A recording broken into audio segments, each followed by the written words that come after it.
Зохиолч Балсангийн лавг сүрэн ганц цагаан хус өгүүлэлэг.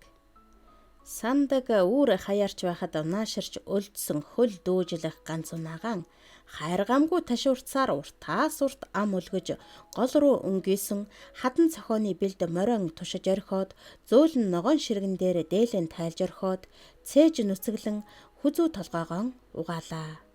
Хайдам сайхан байна гэд элэглэн хэвтэж хэсэг залгиллаа.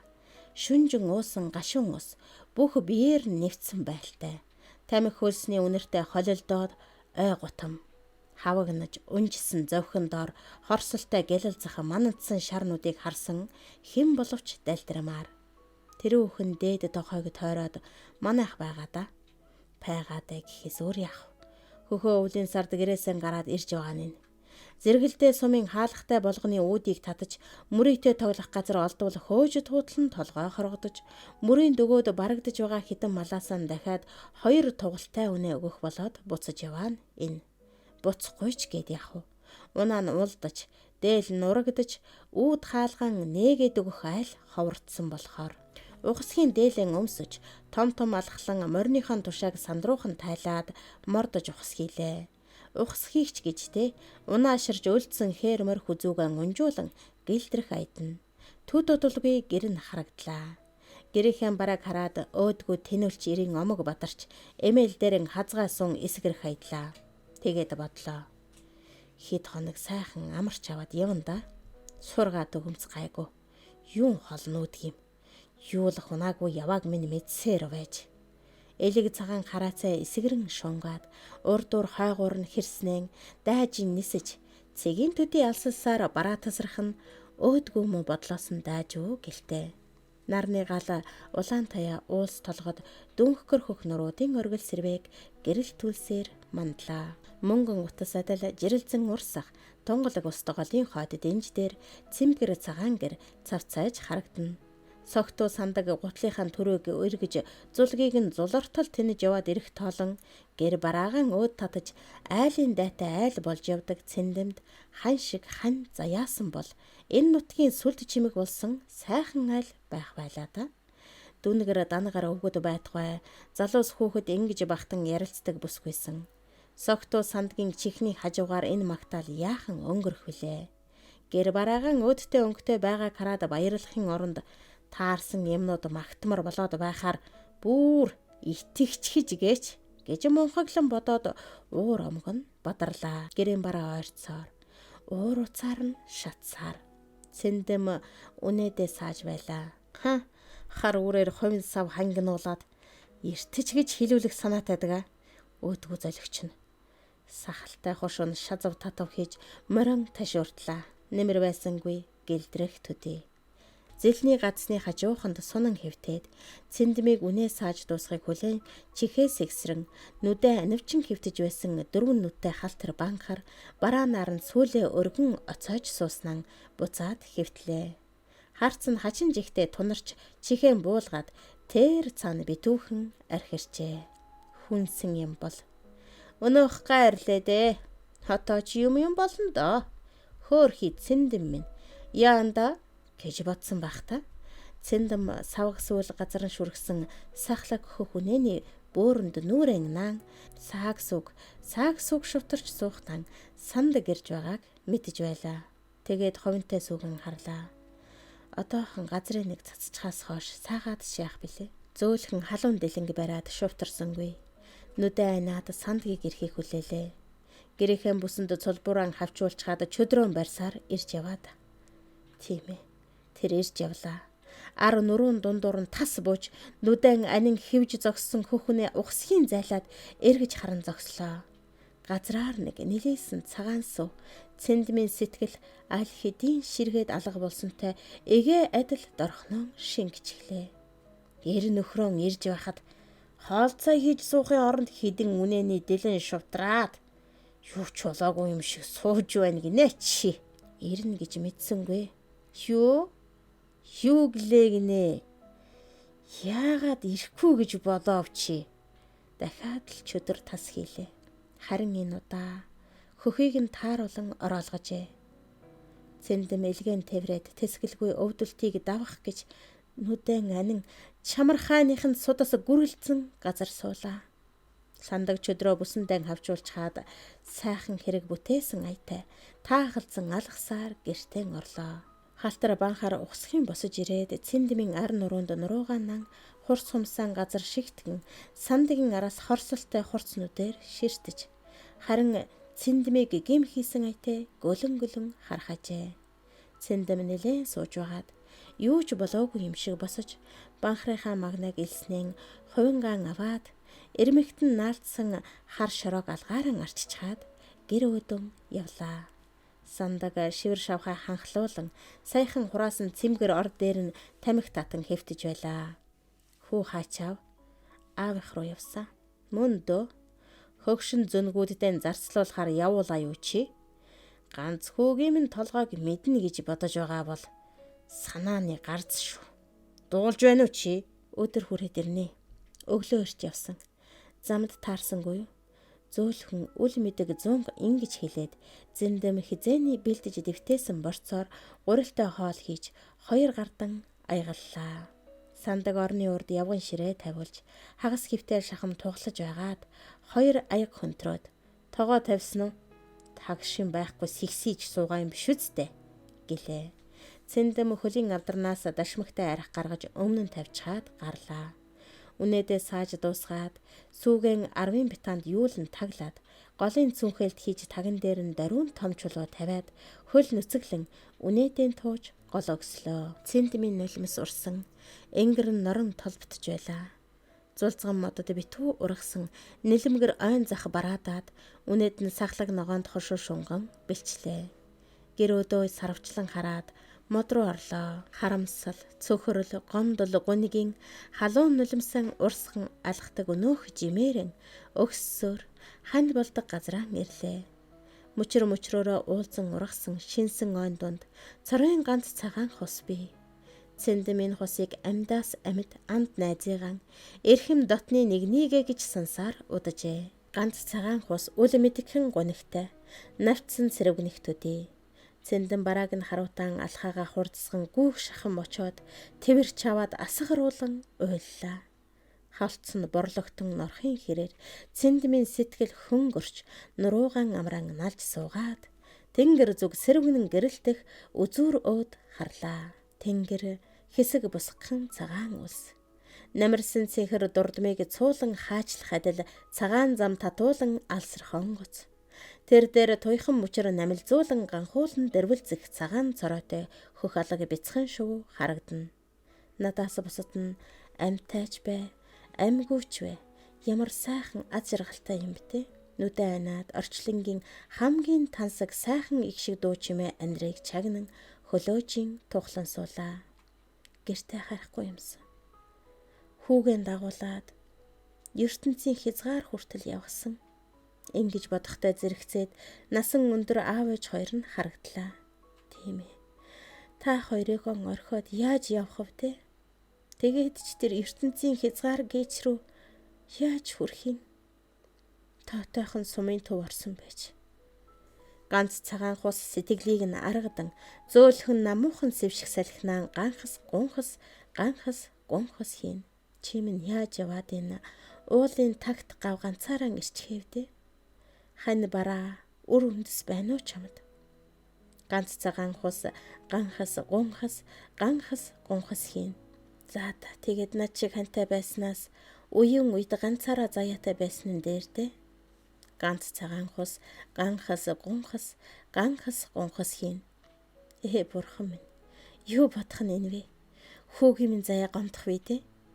Ганц цагаан хус ганхас гунхас хийн. За харъя да.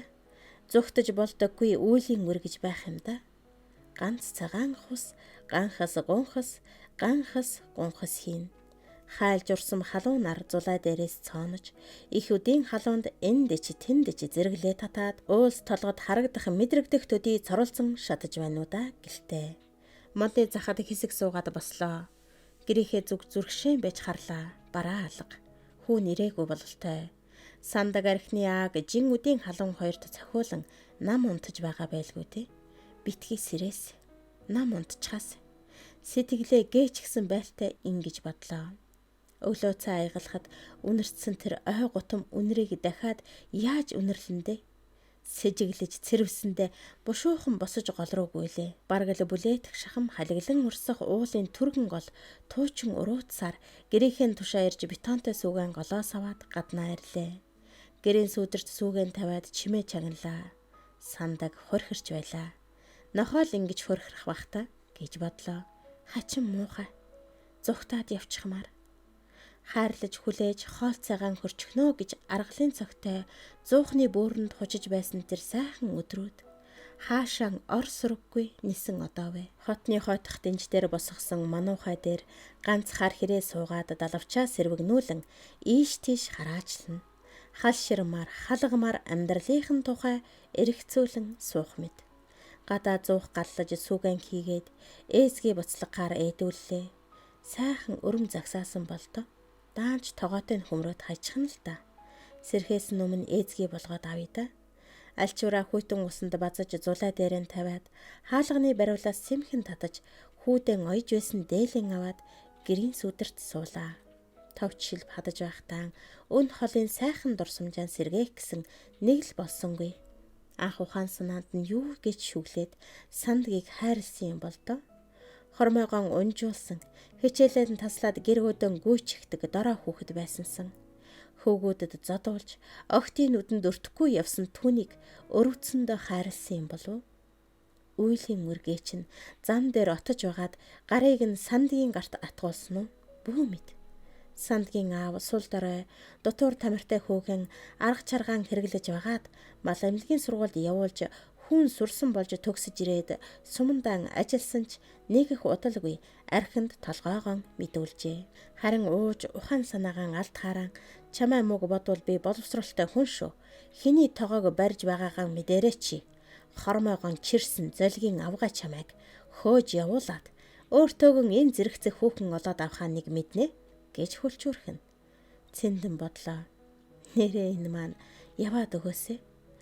Өөртөөгөө таарсан тэр бүсгүйгэн олоод за тэгээд гэртээ дагуулад ирсэндээ чи яах вэ? Надад ямар очих гэр орон байхгүй биш. Аав ээж хоёр минь байж л байна. Ингэж бодоод чимээ чагналаа. Хорхирсаар л. Хөө минь аавыгаан ирснийг дуулсан болж санаан зовоод хүрээд ирэндээ. Битгий ирээсэ. Хүүгийн маань сэтгэл эвдэрхийн л нэмэр.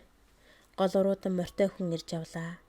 Замыг нь тусаж уулзлаа. Багийн эмч ашгүй хүүдээ хэд хоногтон хөгшчүүлд хантай бай гэж хэлүүлжээ. Сандгийг дахиад тэнээд явтал өөгөндөө байж л байг. Санаа намарлаа. Хүү маань сайн мөг сонсож үзэхгүй байвал би яах вэ? Их хүний сэтгэл үрээгийн хайрыг юутайч зүрлэх билээ те. Дүм халуун өдрийн гал халууныг үргээж салхи зөөлөн сэвшлээ. Оройн саамд өгч байхад санд гисэрлээ. Ай! Ай!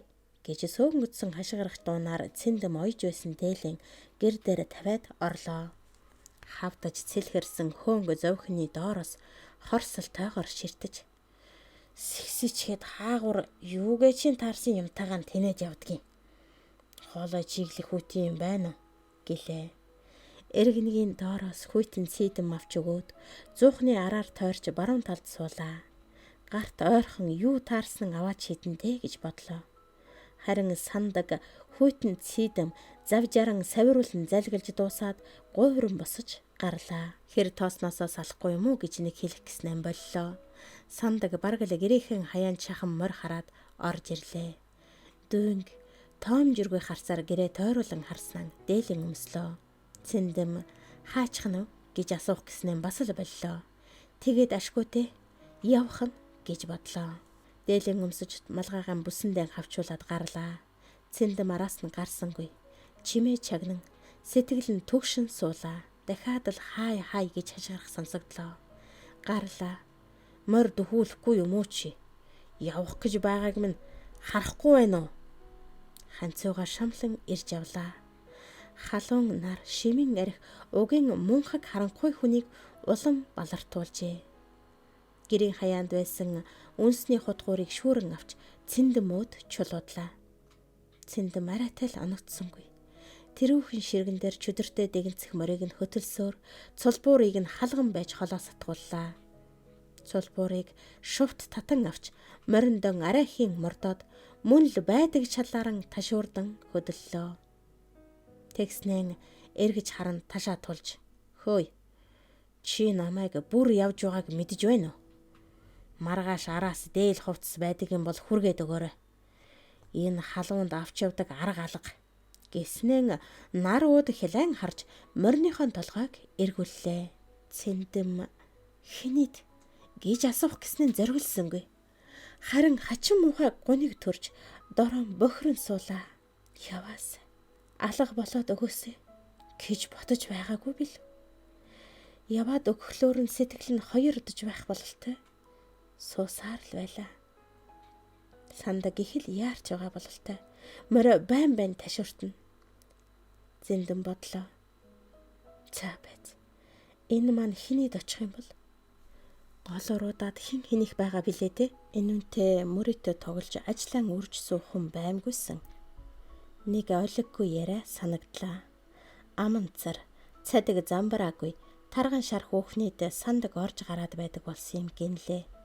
Архинд мэдүүлсэн толгоогоо дийлэлгүй шоргойлчиг олон хүүхэдтэй бэлэвсэн авгаанд орж суухан дутчтэй гэж амтай хэлтэй авгаанаар багийн өдөрлөг дээр шивэр авир хийсэн нь чихнийх нь хажуугаар яахан өнгөрөх вүлээ те. Зэндэн босож туглынхаа араас гол гатлаа. Сандгийн бараа тасарчээ. Тэр авгайхч ойрхон л доо. Өдийд очичхоо биз. Дахиад л гол уруудуулж харлаа. Согтуу сандгийг харагдвал баярлах гомдхоо мэдгүй зүгээр л харлаа. Тэгэлгүүч яах вүлээ? 20 жил хамт амьдарч зодуур нүдүүрийнх нь хат өөхөтөг дааж элдсэн сур шиг зөөлөрч чивчирсэн тессэн сэтгэл шүү дээ. Өдөж сэтгэл нь эзгүүрч аавынхаа гадаа нүүж очие доо гэж шийдлээ. Тэгээд сандгийн хувцс хүнрээг баадагнаж сууснаа. Үгүй ер. Би мөн тэнэг хүнээ. Энэ гэр орноор би яах ч билээ те. Хүүгэн дагуулад харих минь. Ир хүн байна да. Хинийгэн авна. Түүнийгэн дагуулад өөрийн гисэн гэр орондоо ирг гэж бодлоо. Тэр шөнө цэндэм цурам хийсэнгүй. 20 жилийн амьдралан нэхэн бодож нулимсан цувуулжээ. Энийх баярлах юм даанч ховрожээ. Сэтгэлэн цууртал харамслаа. Нэг дурсамж бүр голыг нь зурна. Хүүгэн төрүүлээд эмлэгт байхад нь сандаг халамцуухан иржээ. Төрөн төртлөн малын араас гүйж агсам согтуу авир муутай ханийн аяыг харж явсан болохоор арай хийж 2 яс салж билээ. Их хүний зовлон багтахгүйч хүүгийнхээ цовоо цолгуун дууг сонсож анхинандин үнэрийг нь мэдрээд дахин төрсөн юм шиг аз жаргалаар бэлхэж өөд нарны бараа харуулдаггүй согтуу сандгийг хайрын дээдээр хайрламаар санагдсансан. Сандаг хүүгээ хөхүүлэн нар шиг инээж суугаа ханаа хүн чинээ сансангүй. Сэтгэлийг нь бодоод биеийг нь ч асуусангүй. Харин нэлзрай хүүгэн харж байснаа. Хинийгээ дуурайсан амтын юм бол доо. Лав минийх биш болтой тийм үү? Гээд зууж байсан тамхины ишэн цэвэрхэн шалан дээр хаяж бохир хар гутлаараа дэвслээд хаалгасан гарч үлээ. Тэгээд сарын дараа гэрийн бараа харсансан. Тэгэхэд тэднийх намар жаандаа буучсан. Хүүн аль хэдийн аавтайгаан адилхан харагддаг болчихсон байж үлээ. Тэглээгээд сандгийн сэтгэл уйссангүй. Үр хань хоёроо гих өчүүхэн ч болов бодол зурс хийсэнгүй билээ. Савтай суу хажуулдан унаад шороонд шингэхийн адил тэр өдөр зэндмийн сэтгэл хайрн ширгсэн ажээ. Гомдох, баярлах, хайрлах хүлээх, өшрөх, үзэн ядах гээд хүнд байх олон мэдрэмжийг огоорч зөвхөн хүүгийнхаа төлөө амьдарч хүүгийнхаа төлөө бүсээ чангалж хичнээн жилийг өдөвдөө. Хөгшин настай аав ээж хоёртон сандгийн тамлал тохуурхлыг харуулж сэтгэлийг нь сэмлэхгүй гэсэндээ эргэх цагийн алиндж хансаж айлссангүй. Айл хунартай ч ойр хав нутгалсангүй. Сандгийн нэрийг гэхээсээ илүү хүүгийнхаа нэрийг хайрласандаа л тэр. Эцэг чинь ямар хүн билээ те гээд хожим хүүг нь хилаах хань ижил худ ураг битгий байгаасай гэсэндээ чивчрэн тэсэн амьдарчаж төржээ. Боловч бултайж дарвж далдайх гих гим зэм ихч тэнмэл согтуу сандгийн авир ад бүхнийг тэнгэрээс бусдад харуулгүй нууж иржээ. Ийм нэгэн үеийн үрт амьдралан эргцүүлэн бодож эргэн дурсаж хорвоогийн нэгэн шөнийг туулаад эрт үүрээр сандагтай уулзаж учраан ярьж гэр орноо эзэнгүй орхив гэж хэлэхээр гол урууджээ. Нэг их холдсонгүй. Шар ус нь гуужаагүй унаашарч өлдсөн унаа морон зэлнийх нь захад чөдөрлөж орхисон айл өнөөх тарган шар хөөхнийх. Зэндэм морносон буулаа. Яадаг хэрэгвэ? Айл босоогүй байхад яваад орохч хаашаа юм? Хүлээдэг юм билүү? Нар шархаас өмнө хідэн үнэгийн туугаад төрж өссөн гэрээн зүглэж хэмсэн. Нэлээд суулаа. Босох янзгүй. Атгсан гар шиг жаахан бор болжмрууд жив жиргэн аргал хомоолхны дээр суун дэргэн. Тэднийг харж суугаад гинтэл юу шүглсэн юм. Согтуу сандгийг харамлах сэтгэл төрж ухсхийн босоод өвдөнд нь очлоо. Хэдэн хэсэг тасарсан хүүхдийн бололтой бүсийг эв хавгүйхан зангидан залгаж хийсэн хаалганы уяанаас татах тэрхэн мөчөд сандаг тарган шар хүүхнийг инхрэлэн хайрлаж нилуун шалиг үг хэлээд пархийн инех сонсогдлоо. Дууг нь сонсохноо бүр эрүүлээс эрүүл байгаа бололтой. Бурхан минь. Сэтгэл зүрх нь хөсөр унаад мөсцсөн хүйтэн усанд живчих шиг боллоо. Нэг мэдхнээ эгээтэл өнхөрчхмөр хазгаа барьсан гэрийнхэн хаяанд сөхрөн суугаад нулимсан бөмбөрүүлж байлаа. Ашгүй зэлний гадснаас уйж оргисон орилоо хөрөн үнэ уртаар муурч тэр дуунаар ухаан санаа нь эргэжирлээ. Хүн амтан харж хаагүй байгаа гэж өнгөрсөн хойно ичмээр аядаж мориндоо төглөө. Тэгснэн эргэж зэлрүүн очоод 5-3 туглыг нь тавьж ихтэй нийлүүлээд хөсрийн шахам дээсэн тушаагаар шавхуурдан хөөлөө. Санаа нь баг зэрэг амарлаа. Гэрийнхэн гадаа буухтан сандгийн амнаас ой гутам үнэр хан хийж хажуугаар нь хэвтхэн аргагүй болдгийг санаж хүчивт таарсан амтд бас нийлуурч заваарах санаатай шүү гэж өөрийн мэдлгүй хэллээ. Тэр өдөр урд урдаас халуун болж багтарч гомдож байсан сэтгэлийг нь шарлаалаа. Цэндэм бодлосоо буцлаа. Тэр гэрэн аваад нүүхэр боллоо. Сумын төвд амбаартаа хураачих. Хөөмн хожим эцгийн гэргээд өөд татвал тэрэл биз. Үгүй бол тийм л биз. Яадагч байсан тэр муу заван шар хүүхний оромж болохгүй юм шүү. Тэр гэр орных нь байж га цариг чаавст. Тэгээд бас согтуу сандагтай заваархаа мэднэ. Зэндэм өшөрч магадгүй харамлаж байлаа. Нар буцсан хэдийч мөн ч урт өдөр байв да. Маргаашин сандаг зэндэмийг нэвширтлнүүдэд санаандаа хүрсэнгүй. Урдын зэндэн биш байлаа. Хүүн чон харсан юм шиг хөмхийгөө зун амьд минь дархиан гудамар байвал ээжээс минь хол байгаарай гэд ханы нүдэнд хавчуулсан мөчөр үүрдэг богино сурыг чивчиртэл атгаж ээжийнхэн урд халахлан зогсжээ. Сандаг галзууртлан уурлаж таарсан их хүү 2 болтоо гэж шүлсэн савируулан гар далайтал эрийн цэнд хурч яваа залуу хөвгүн гарынхан шуунаас тас атхан түлхэж гаргалаа. Ар хонгоорон газар унсан сандаг босч мориндон мордоод хүмгүй гол уруутхыг харж зогссон хүүгийн нүднээс бөөн нулимс унаж энгэрийг нь норгоно. Харин ээжийнх нь олон жил урсгасан нулимс сэтгэлийг нь сүйдэрлэн мөсдөжээ. Нулимсыг нь шингээж аргадаг ганц цагаан хус найган ганхан ургасаар байдаг. Баруун уулын сүмб хөхөргөл жаргах нарны галуулаан туяанд цоролзон асах галын дүл адил харагдана. Ганц цагаан хус адил ээжийг нь түшиж үлдсэн хүүгэн хараад зэндэмийн сэтгэл гийлээ.